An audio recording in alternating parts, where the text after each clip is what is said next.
Ahoj YouTube, tady Jiří. Dnes si upečeme bezlepkový chléb. Jdeme na to.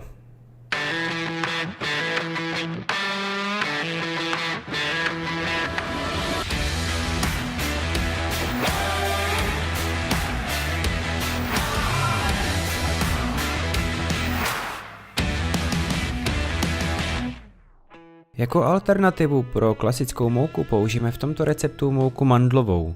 Pak přidáme sůl, kypřící prášek a máslo.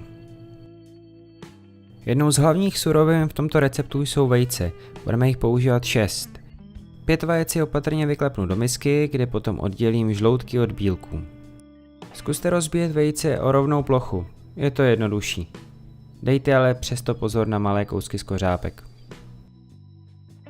6. vejce vyklepnu přímo do mouky s máslem, pomůže mi to směs lépe rozmíchat.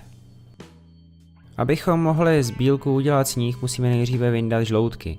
Velmi opatrně se snažte prsty žloutky vyndat, pokud by sám žloutek ve směsi bílku rozbil, sníh byste nevytvořili. Několik minut nechám na vysokou rychlost vytvářet bílky robotem a mezitím si směs mandlové mouky, vejce a rozpuštěného másla promíchám metlou. U šlehání bílku dejte pozor, ať to nepřeženete, jakmile uvidíte, že jsou bílky tuhé, můžete robota vypnout a pomalu začít smíchávat s připraveným těstem. Nejdříve si těsto zlehčíme, přidáme zhruba 1/3 sněhu a pomalu vmícháme. Jakmile budete mít těsto spojené, můžete přidat do zbytku sněhu. V této fázi buďte velmi opatrní, abyste sníh nezničili, vmíchávejte, respektive překládejte těsto velice opatrně. Dobře smíchanou směs si předáme do formy. Nejlepší bude, když si formu vymažete máslem a vyložíte pečícím papírem.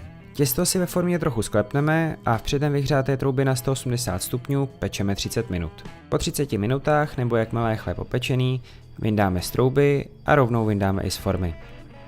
Odstraňte pečící papír a nechte chléb chvíli vychladnout. Jakmile chléb vystydne, můžete jej nakrájet. Tento chléb se hodí jako příloha ke všemu, stejně jako chléb klasický. Dobrou chuť!